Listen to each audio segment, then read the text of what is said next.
Hello, Internet, and welcome to SonyCentric, the Outerhaven's official PlayStation podcast. I'm your host, Jason Kwasnicki, and I'm joined here today by, he's back, and we're blaming him for everything, Keith the Hacks Mitchell. No, don't blame me for everything. Blame me for absolutely everything. That way there's not a chance for me to get out of there but say, no, I didn't do it. Absolutely everything. Absolutely, he's not even going to delegate one bit of blame. Nope, fuck that. We are also joined today by the Navigator, Clinton Bowman. We are. Oh, we God. are VR. We are. We are VR. Yo, what's going on, ladies and gentlemen? Thank you for joining SonyCentric number 11, yo. 11. Yo, the big 1-1. Add that up, you get 2. And finally... Yo, son, I'm done. And finally, we have Mark Sullivan. This is some really complicated math we're doing here. Yo, arithmetic up in here. Arithmetic. You know, 11 is actually a palindrome, so that's pretty cool. A numerical. Oh, what is that? Some fancy words. This is a smart motherfucking podcast, people. Tune in. So is it Troopers 3? Yo, virtual reality time. Is it? Yo, the 90s call. They want their, TV show back. The 90s is still alive and kicking, folks. I'm sorry. I saw a meme. I'm saw a meme. It's like it's 2016 and I'm still listening to 90s music. I'm like, that should tell you something. Yeah, that's all I listen to, man. I got a massive 90s playlist on Spotify. Like, don't get me wrong. I like some of the music that comes out now, but like, honestly, I'm not gonna lie to you. Most of my time, like before I got EA UFC, was spent on my Xbox One playing NBA Jam. So it's like, I'm playing a revival of a 90s game. I mean, it's kind of crazy. Did you hear that cool new band? I think they're called Nirvana. Like, pretty cool. A Tribe Called Quest though? Like, son, Woo-Ha just came out, man. Oh, no. That Busta Rhymes track, son, that shit was fire. Real talk, man. Kanye West ain't got shit on Sugar Ray. Sugar Ray was the bomb. Okay, whoever brought this time machine to this room needs to bring everybody back to the present. Otherwise, this topic is nullified. I mean, technically we can stay. No, we can stay. We can kind of stay. We can kind of stay in the past because I mean, there was a virtual reality kind of thing from Nintendo that burned everybody's eyes, and it was called Segway. Let's talk about VR in the present. PlayStation VR, folks. Instead of talking about that atrocity. It's got a release window and it's got some prices. So it's coming October this year, folks. They're throwing the gauntlet down. PlayStation is throwing its hat into the VR arena. The core bundle, which will not include move sticks or the camera, it's just got the headset and the various cords you need to, hook it up. That's going to be, $399.99. Yep. And a bundle which will include the camera, which is required for, real VR experiences, and the Move controllers, which a lot of games will utilize, and it will be necessary for those games. That bundle will be $499.99. Begin discussion. All right, so for those of you that don't know, the Samsung Gear VR is free. For those of you that get the Samsung Galaxy S7, I'm kidding. That's a decent price. That's a decent price for the VR. I mean, considering that it is under power tech compared to the HTC V and everything. To everything. It's under the PS4 is under power tech to everything. If you really want to take a look at it, because remember, PC is I mean the PS4 is has PC architecture, but it's a low end PC for the most part. Basically set up to play games customized for it. So to have a VR experience that would be $599, $699, it would have been disastrous to the PS4. Granted, the PS4 right now, if I recall correctly, at its highest price is what, $349? Mm-hmm. Currently, yeah. Yeah, so by the time it comes out, we may or may not see a PS4 price cut. But you're sitting down here like, Keith, how much did you pay for your PS4 on launch? You paid what? $400, $500? Whatever it was when it first came out. Was it $499? That's what I paid for. I think $399. It was $400. Yeah. So yeah. you know, if Keith was to be an early adopter of the PlayStation VR, he would probably over the lifetime of his PS4, in terms of first party peripherals, have spent a maximum, including his second PlayStation 4 controller that he has. Second? You have a Wait, you have more than two? Yes, I do. Second, third, maybe fourth. Third. Okay, so his third one probably would be spending a maximum of maybe $900. Yeah, I just got this really sexy hot magma rig controller. I love this controller. And he might even buy the Uncharted controller. So no. You're looking at, so if you have if you have three additional controllers, a launch PS4 and the Move bundle with the camera and the Move, you're looking at a good total of $1,000 you've already spent on this PS4 alone. You know what though? I mean, will it be worth it? We won't know until October. You would be, if you wanted to go with like Oculus, you'd be putting that $1,000 just towards your PC. Right. Oh, absolutely. This gets you a full video experience. Gaming VR package for the price of what you might not even be buying your PC for. Like you could very well spend even more than that. Keep in mind.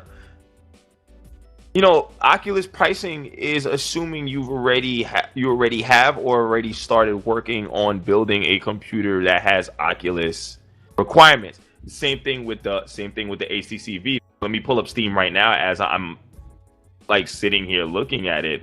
I believe the requirement should be up there, if I remember correctly.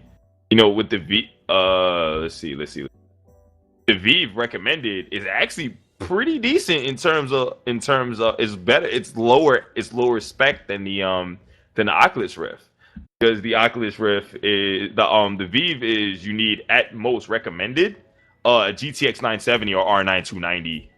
Intel i5 4590, AMD FX 8350, 4 gigs of RAM, an HDMI 1.4 output, 1 USB 2.0 or better, and minimum SP1 Windows 7.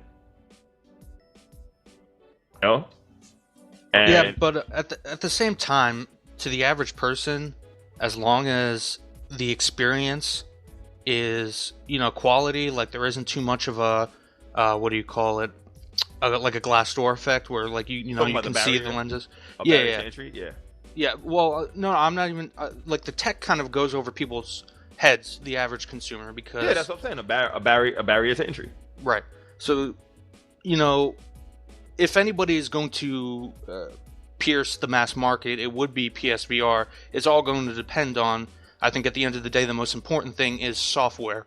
Will they deliver on software? And that's the thing. And now I want to touch base on the elephant in the room, which a lot of people haven't been touching on when they've been talking about VR. Now, I've been following VR for quite a while. You know, even before Samsung and Valve and everybody's got involved. I got on board when Oculus started talking about it. And the thing that's very important is the frame rate. Now, most people are used to seeing 60 frames per second for 1080p. The problem with this is going to be you need at least 120 frames per second to have a comfortable VR experience. Right. Anything less than that, you're going to start feeling ill. And a lot of people have felt this in the early implementations of the Oculus.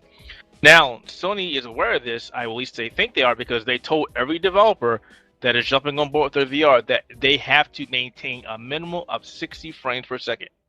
If you cannot keep that up, you will be rejected. That means every game that comes out going to Sony for the VR, for the PSVR, must hit 60 frames per second. That's a big deal. I'm not saying that we have a lot of developers that don't know how to do their job, but it possibly means more development time, less games for the platform. And keep in mind, another thing that people aren't understanding is most VR units that come out, there's an extra processing unit that adds more power to that machine. The PSVR does not have that. The PlayStation 4 will have to render all those frames. And right now, it only has to render 1 frame per, I think, what is the equation is, but it's 1 per, which gets up to 60 frames per second. So one frame every half a second, maybe? Yeah, so that means that it's going to work double time for the PSVR. Right. I'm a little worried about that. Now, don't get me wrong. I am excited for the implications of a console doing VR. I've seen some of the games like Rigs. I've seen that, and I can't wait because it's a mech game and VR. Yes, I like to play that, as well as Gran Turismo. But I'm just concerned that the hardware may not deliver. Obviously, this is Sony, and they've done the planning and they've done the technical know-how. I'm pretty sure they have more people there that are smarter than me, leaps and bounds. But as an average consumer, I'm still a little concerned about that. I'm optimistic about it, and here's why. Sony, if you can say one good thing about Sony, and something they've been kind of 100% spot on with throughout their career, quote unquote, in gaming, in terms of platforms, in terms of technology, they've kind of been spot on with predicting where the market will go. Between CDs, DVDs, Blu-ray, they've sided with where ultimately the market ended up. And if they didn't think that VR was a real possibility for what they're trying to do with it, I don't think they would have invested nearly as much, or even at all, as they're trying to invest with it right now. Hopefully, that's the assumption anyway, and I hope that's the case. Because nobody wants to see a subpar VR experience. Nobody definitely wants it because they don't want to get sick. And two, I don't see VR as the future. It's a fad. Right. It's not necessarily even a fad. They're pushing it almost as a entirely different console. Look, no, but hear me out. Right?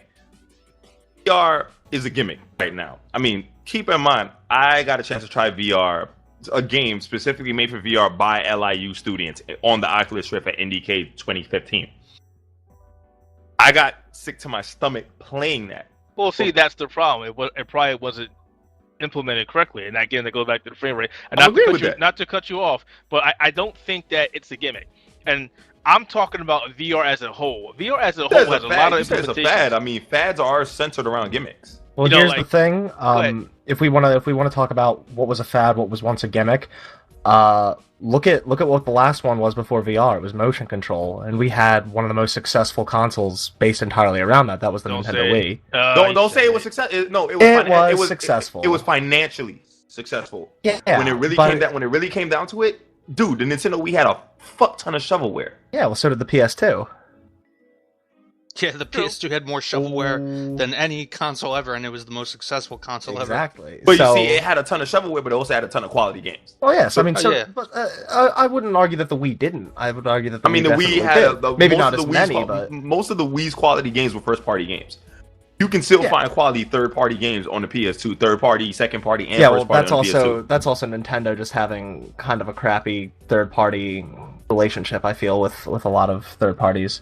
No, honestly, I'm not saying they had a crappy relationship. I'm just saying for the most part, I mean, a lot of third parties just basically said, "Fuck it, we don't want to do this." Because my basic point is just that Nintendo based their entire console around motion control, and it was a wide success.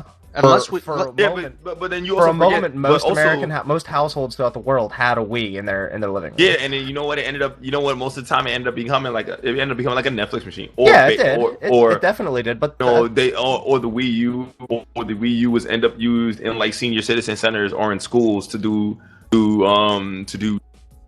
stuff like that. Yeah, but for years in its prime, it was definitely a success. Now look at the other two, the competitors that jumped on with motion control. They failed. But there was still one success there. We have 3 competitors right now in VR. I kind of think PSVR has the best mass market appeal just because of its price, because of what they're price and the barrier of entry. I disagree to it a little bit, Mark. I don't count the the VR on the PC versus the VR on the consoles actually competing against each other. I'm simply there's no saying real way that they can do that. Of one of them taking off. But you also have to understand. Like, remember, the PSVR is way more consumer product than the Vive and I understand that. And I do understand because I'm going to tell you right now. Then when it comes down to VR, the Oculus Rift and even the HTC Vive definitely be more used for practical stuff like such as education and like that. You will start to see it in medical schools where you're teaching how to do surgeries without actually having to But stuff like that. But that's the thing. That's their design. They're designed to be open. The Right. PSVR is not. It is meant for entertainment and entertainment only. So it has to be limited. It has to be limited to the point where it has to be focused. You spread too much. Like if you try and do exactly what Oculus is trying to do, then it's going to fail as a consumer product. The Oculus Rift has been, and they've been saying it from day one, it is not a consumer-based product. And my biggest issue with the PlayStation VR is that honestly, I don't see a lot of people jumping. I don't see a lot of people jumping on the bandwagon after the initial wave. Maybe not at first. Maybe I don't not see at it. first for sure. I don't see it. I mean, I have to imagine they're going to have quite a lengthy bit of stuff to show at E3 this year. And then even after launch, I'm sure PlayStation Experience is going to have a ton of new stuff right after it launches. Can I be honest? Let me put it in a wrestling analogy. E3 has to be their SummerSlam. PlayStation Experience has to be their WrestleMania with it. But I don't watch wrestling. I didn't understand any of that. I'm just saying for those that do. E3 has to be SummerSlam, and WrestleMania has to be PlayStation Experience. It literally has to be that to that point where it's such a grand spectacle, and you show this off in such a fantastic way that it looks good to everybody. Like there's only quite a few people doing PlayStation VR. Even Microsoft isn't even thinking about doing VR because they're just focusing on what they're HoloLens, which is augmented reality, which is a completely different kind of thing. Which I'm saying I'm gonna be honest with you, the HoloLens is a computer in its own right. And in my opinion, it demos a hell of a lot better than any of these headsets do. Oh yeah, dude, when they showed it off during that E3 conference, I was very impressed. That was not even just the E3 conference. When they had their initial Microsoft conference, talking about the HoloLens as an AR, the HoloLens with like interacting with the items in your home, to create environments such as like Minecraft and stuff like that. I was more impressed with that than I was with VR. I think AR will do a lot better than VR, and that's just me. Yeah, but AR, that itself, that Microsoft has said that's a long ways off, like a decade off. And I mean, let's keep in mind, too, that Sony has said as much that they're not expecting a huge kind of penetration like the Wii did at launch. Okay, they know that the numbers are going to be small. It's going to be mostly for early adopters. Right. So, kind of related to the VR, there have been some rumors that came out of GDC. This is coming from a Kotaku article.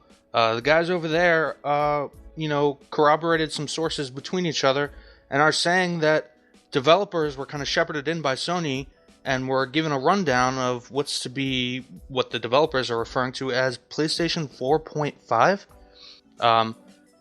At PlayStation 4 with an enhanced GPU to support high-end 4K resolution, give more processing power for PlayStation VR, etc., etc. Basically, just a slightly more powerful PS4. I don't know what to think of this. I mean, it does not seem likely in my mind. What do you guys think? Man, if they do this, we talked about this on the Outerhaven podcast, but it was more of a knee-jerk kind of reaction. Now that I have some time to think about it, I'm agreeing with Keith. It's fragmentation, 100%. This is going to be a problem. This is going to be a problem. Sony, then again, also keep in mind, Jason, you did also say that Sony's in the territory that they can screw up, and it'll be okay. I don't think it would be... Okay, let me go back. They have room to screw up, but not this. This is bad, because even if they have room to screw up, this basically says, oh, hey, thanks, little consumers. Thanks for buying our PlayStation 4. But, hey, if you want Gran Turismo 7, just an idea, you'll need a PlayStation 4.5. We know you brought the PlayStation 4 just for Gran Turismo, but sorry, suck it up and buy this one. Oh, by the way, it's going to cost you $500, and you can't get a trade-in. I don't know that they would completely fragment their user base like that, though. I have to imagine if they were going to put games out, they'd still make sure they could run on the PlayStation 4, but just would run better, look better on. If this 4.5 does pan out, it would but here's the thing. That's what Nintendo's doing. Nintendo's not doing so well because they had to cut their forecast. Yeah, because of that. The second you introduce another system, another platform that does everything your other one does, but does it better, and you make the people of the original platform suffer, and even put an inkling in their thought process that maybe we need to upgrade to this, you fragmented the market. Yeah. Android phones are a perfect example. Oh, this does everything this phone does, just a little better. I mean, not even Android phones. I mean, to be honest, if they, like I said, if they do like with the iPhone, where it's like, yeah, you know, we all the like the iPhone 5, 6, the 5 and the 6 series, they're still getting the same updates. It's just that certain, like, you know, the iPhone 6 Plus has the 3D touch, while the iPhone 6 doesn't, which is still kind of dumb, but it still has all the basic functionalities. Not exactly. For consoles, if you look at the software, it actually, if you look at the software, it's not as blatant as is Android, but there are a lot of instances where there are some subtleties. Yeah, if you buy this phone, then you can't run this and this and this and this and this and this and this. So Apple is also guilty of fragmenting their market, just not as much as Android is, which is why I didn't want to use them as an example. Well, Apple gets away with it because of their marketing. I mean, yes, Android doesn't get away with that. No, not at all. So that's one of the biggest things with Android. On console, you can't do that without, you know, catching some hands. You know what I mean? Well, I can't. We really can't say that. I mean, everything that we're saying is speculation. It's never. Wait, I take that back. I was going to say it never has been done before, and then I think of the 32X. Like, oh wait, it totally has been done before. You talking about the 32X and the Sega CD and shit like that? Yeah, and it failed. Well, it failed because Japan did honestly doesn't. Like, we know why it failed. I mean, we know the story, but we're not talking about the story. We're just talking about, in general, the implementation, what happened. It failed. Well, it's not even just Sega. Nintendo even failed with that too, because the Famicom Disk System was a mess, and then you know the Satellaview and the Nintendo 64 DD and the Pocket Station was a failure. You know, so I mean, you even forget the fact about fragmentation, which I agree. You know, fragmentation and, you know, just these requirements for your own system is why I play consoles, is because it's one console, you know, so it kind of eliminates that. But aside from the fact of fragmentation, just the practicality of it, how do you, with the kind of upgrade that they're talking about, the only way that they could sell this PlayStation 4.5, quote unquote, is if, you know, somehow Sony made a deal with AMD or Nvidia to just give them the chips for free, so that they could sell them at a console market price. Because otherwise, this thing would end up being like $600, $700. Exactly. And on top of that, keep in mind that, I mean, we've had systems in the past that got away with it successfully. Everybody may hate the Nintendo 64, but it had that memory upgrade. People hate the N64? Yeah, the RAM pack. Yeah. Oh, okay. That. Yeah. You needed it for, what was it? I remember getting it for like Donkey Kong 64, I think, and Majora's Mask. Yeah, Majora's Mask was the one I know. And even the Sega Saturn did that with the 4 meg and the 6 meg memory card for games. So, I mean, it has been done. Now, it would have been nice if this was something that Sony planned on its design process, and then sold us, oh, hey, this is a RAM upgrade. Right. Hold on. The reason why the Nintendo 64 expansion pack succeeded, because there was still a large library of games that could take advantage of that expansion pack. You know, like you said, Perfect Dark, right? WWF No Mercy. A lot of these other games took advantage of that extra memory, and the same thing with the Sega Saturn. Capcom fighting games being the more notorious games that needed that, like X-Men vs. Street Fighter and Marvel vs. Street Fighter, that needed that stuff. Virtua Fighter needed that as well. Don't forget SNK games. And then the SNK games that really needed it. You know, like Garou, Mark of the Wolves, and such like that. And first King of Fighters. And King of Fighters 94? 4. On the Sega Saturn? Yep. Saturn came out, 95, didn't it? It needed... I still have it. Still have it. But that being said, these were very small. And on top of that, keep in mind, the expansion pack was packed in with like one game at one time for the 64. That's why I brought that example. It was built in. It was designed with that in purpose. They knew eventually this was going to happen. They knew that. Now, that's what I'm saying. What if Sony... if Sony is really thinking about this, and one, I still think it's a bad idea, but I don't really think they would do it. I mean, this is people bullshitting around. It's basically we're around the war cooler talking smack. It could happen. It could not happen. We don't know. We're just talking. Just like we're doing right now. It could be just hearsay. Yeah, that's really what this article makes it sound like, and I don't think. PlayStation 4. I'm sorry, one more and I'm done. PlayStation 4 came out 2 years ago? 2013, yeah. Fall. Yeah. So yeah, 2 years ago. So we're 2 years into the cycle. No. Too soon. Too soon. Insert WoW reference. Well, I don't even think it's going to be announced this year if it's happening, or at the very least it'll be announced at the end of the year. If it's happening. People are going to be salty as hell. I'm telling you right now. Absolutely. Not gonna happen. People are going to be salty as hell, and it's going to be the most hilarious shit on the planet because it's going to be like, oh, there's not going to be an upgrade. Then we got to buy another thing. People might be pissed. People are going to be livid, not pissed. They're gonna be livid. I'm telling you, man. Like, it might be the one thing that's like, oh, Sony, you had something up on Microsoft. Now you're like, rrr.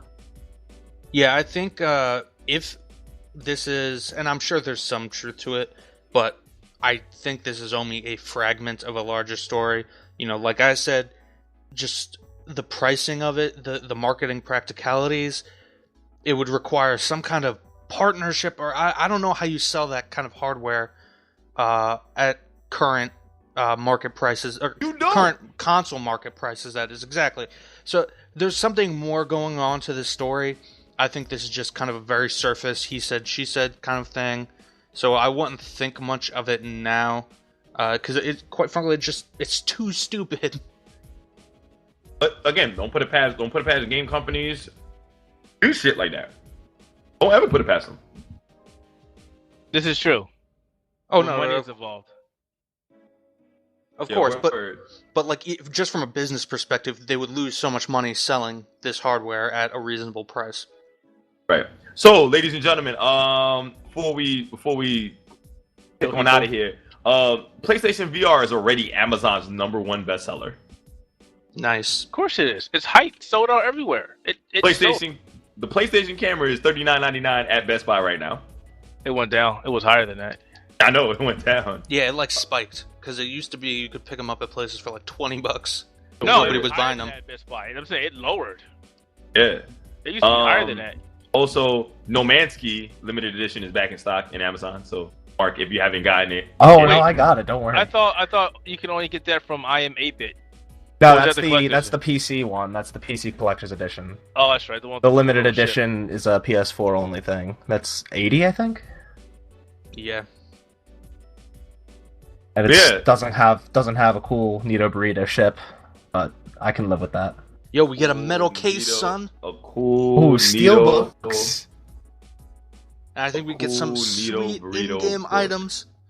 Nito burrito. In-game items. Digital downloads. I'm mad you said Nito burrito. What's wrong with Nito burrito? Magneto's meet Nito burrito? Did you gotta get Mag that took his burrito?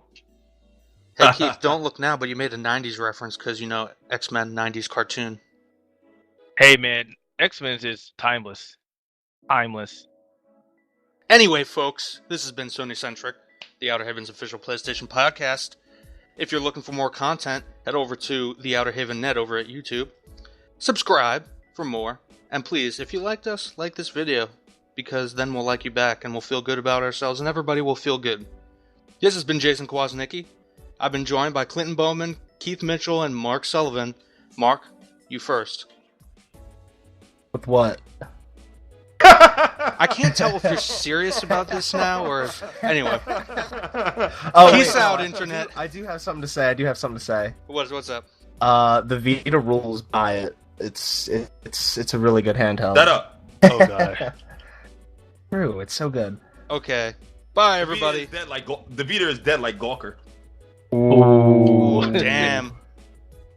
Damn. Shots fired. And I'm not just talking about Hulk Hogan's. Yay! Hey! Mark, waiting on you. What? I thought I already said my piece. We're not ending this damn podcast until you say goodbye. Oh, bye. Bye, everybody. Peace out, Internet. Later.